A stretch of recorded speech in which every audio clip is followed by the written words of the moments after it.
Have you heard the word shaping demand?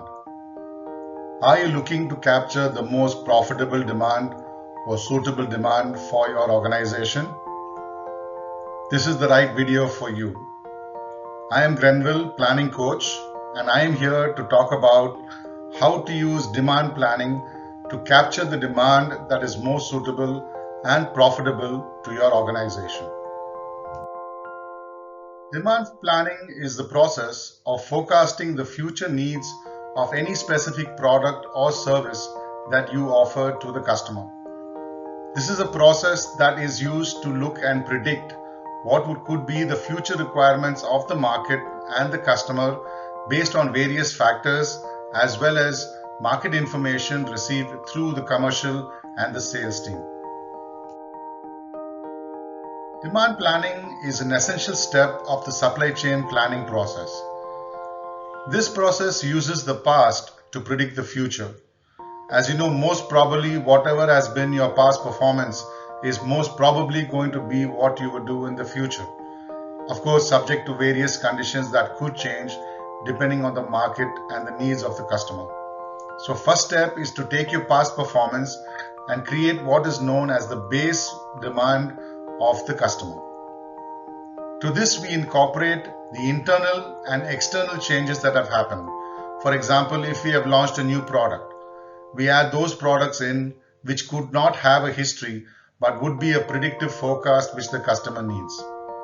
The external changes could be the market has changed, or it could be a seasonal variation of a specific product or a service that the customer may or may not need in that specific period of time. So these internal and external changes of the past, which is expected to happen in the future, is added on to your past sales history which you have taken out of the system. To this we apply two factors. One is a bias, which is the tendency of a salesperson to either be ambitious or to be conservative in the way they predict the forecast. Everybody has their own stomach for risk. So based on that salesman's capability of taking risk or not taking risk, a bias is applied. And second is we also look at the trend of how the market is going and how the seasonality is happening, and we do a thing known as a trend adjustment as well to the forecast. Beside this, we then consider what is the organization and financial goals that we have set ourselves and realign the demand to suit those organizational and financial goals. For example, if we have a niche or a premium product that we need to put forward to the customer, we would align the forecast and look for opportunities where we could capture that demand from the market.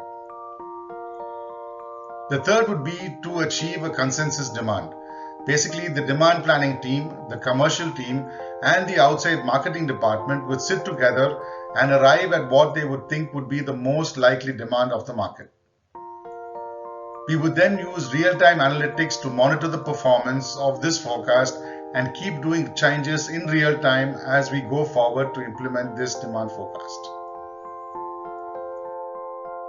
The monthly demand planning process starts at the end of the earlier month, where the data is taken out of the system for a period of time of history. To this, the data is cleaned, removing the outliers, which are abnormally high sales or abnormally low sales, which could be an odd occurrence that has happened in the past. To this, we apply strategic inputs as well as operational inputs to come up with what we call a base forecast or a demand forecast. To this, we apply the market inputs as well as bias and trend based on the inputs we receive from the commercial as well as the marketing department. This is then sent on to the supply team, where they constrain this demand or remove or add on demand to the available base demand based on available supply that we have from our operations. This is done to balance the demand and the supply to ensure that we serve the demand that we want to take for the organization. The next step is to arrive at a consensus. So all the stakeholders are called into a meeting, which is called the pre-SNOP meeting, where everybody sits down and raises their concerns or highlights points that need to be figured out before we go to the upper management.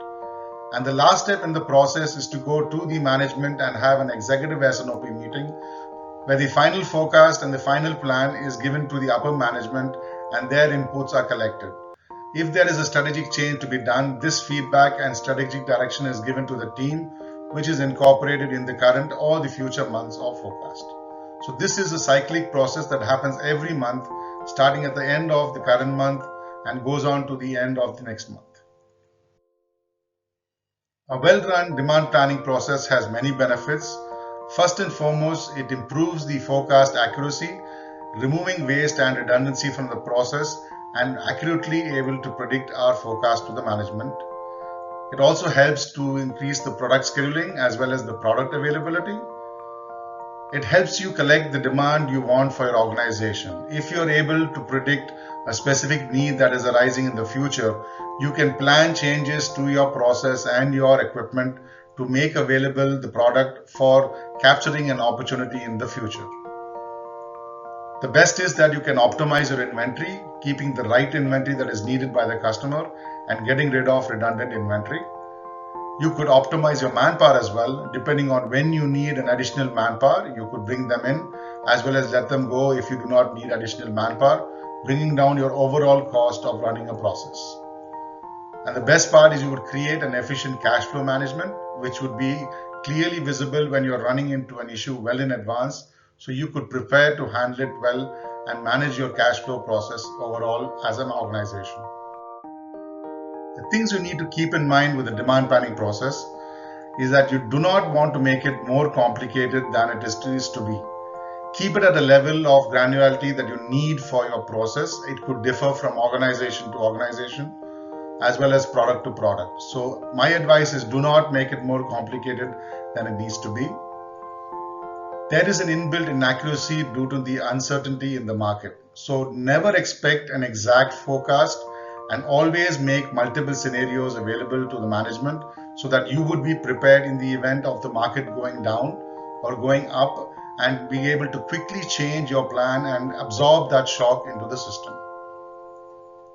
A cognitive bias is a part and parcel of a demand forecast. This is something you should keep in mind when you are doing a forecast. There is a fine line between balancing a statistic modeling and practical implementation of a plan. So keep in mind that you do not sway too much to the statistical model as well as you do not go too much towards a gut feel. So in conclusion, demand planning is an excellent tool to help you shape your demand or selectively take the demand that you want from the market by planning well in advance. Planning in advance has other benefits of optimizing your processes as well as making the right product available at the right time. So use this effective tool to maximize your output and achieve your true potential. This is Grenville, your planning coach, and I'm sure you're going to benefit by this video to help you identify your needs and your requirements and help you achieve your true potential in the future. If you like this video, do subscribe to my YouTube channel as well as like and share this video. I do these videos on a regular basis in my channel, which is based on business planning and the aspects of planning for the betterment of businesses. Till next time, be safe and take care.